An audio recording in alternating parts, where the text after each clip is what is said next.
Right, 1979 now. Andrew Wallace from London wanted to interview Robin Day. So we asked Robin, he said, certainly. And now, of course, Sir Robin Day, finish up lessons from the master, telling him not to look so stern, like this.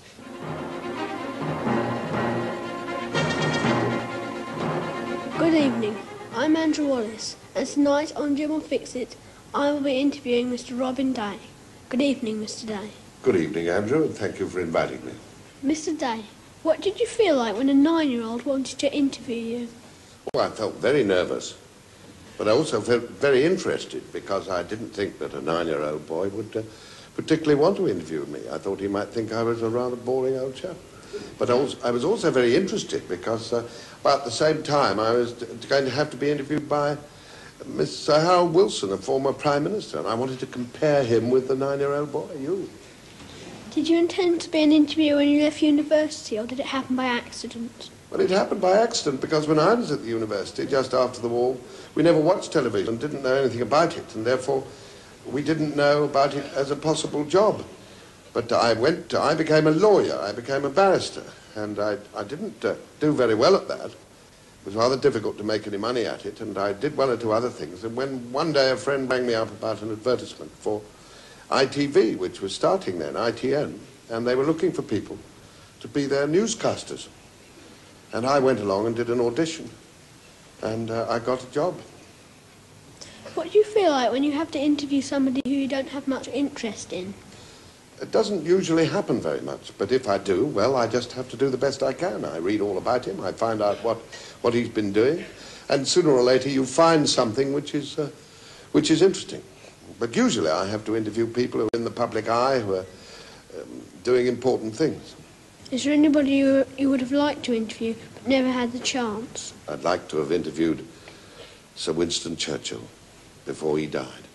But by the time I got into television, and by the time television was watched by a lot of people, he was getting very old and he didn't give interviews. But there are no films or recordings on the television of Sir Winston Churchill talking to somebody as I'm talking to you.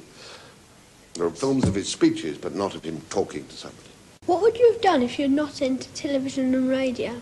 I don't really know. I'd have found some other work of some kind. That's a very good question. I've never really thought about that. I suppose you take your opportunities when they come and you do your best at them.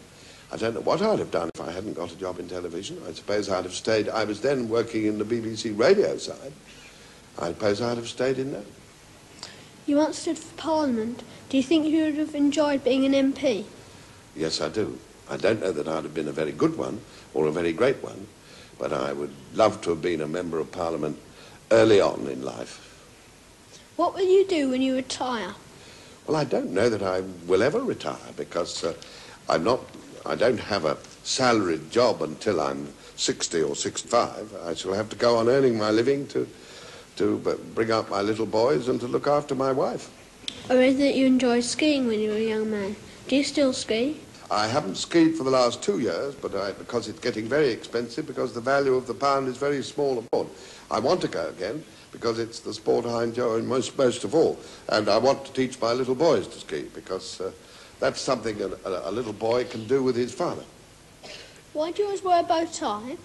Well, I wear a bow tie because my daddy wore a bow tie, and he taught me how to tie one when I was a little boy. And my daddy wore a bow tie because a famous statesman wore one when he was a boy. And so I grew up wearing a bow tie quite often, but with one good reason for wearing a bow tie, and that is it lasts 4 times as long as an ordinary tie, because you've got 2 ends to it, you see. Whereas if you wear an ordinary tie, you haven't got one on now, but an ordinary tie you can only tie in one place, whereas I can tie this one either side of each end. So it's 4 ways of tying it, and therefore it lasts 4 times as long as an ordinary tie. Therefore it's 4 times as economical. And also it covers over a grubby shirt sometimes, because it covers over the points of the shirt. Do you wear it when you're not on television? No, I don't wear it in my bath. I don't wear it when I'm in the morning and sit at home. No, not always, but I wear it most of the time. And I don't wear it when I don't want to be recognised. You see, if I'm on holiday and I'm on the beach or something like that, or I'm shopping, I don't get recognised so much if I don't wear my bow tie. Some people think you are very stern when you interview. Are you really? Me? I think I'm a very kind, jolly chap, don't you? Well, I'm I'll tell you sorry, now, sir, I'll answer your question properly. Of course, an interviewer has to be stern for a lot of the time because most of the people I interview are dealing with problems like Northern Ireland or war or the question of a strike or something like that. It's not funny. And the people watching the interview are very concerned about whether their train's going to run the next day, or whether there's going to be another bomb outrage, or whether a war is going to be stopped, or whether a problem is going to be settled. And so you have to be pretty serious about it. Thank you very much indeed, Mr. Day. Thank you, Andrew, for inviting me, and I think I've got to watch out for you in about 10 or 15 years' time, because I think you're going to take away my job. But don't look so stern. You're looking very stern. That's better. That's advice there from the master.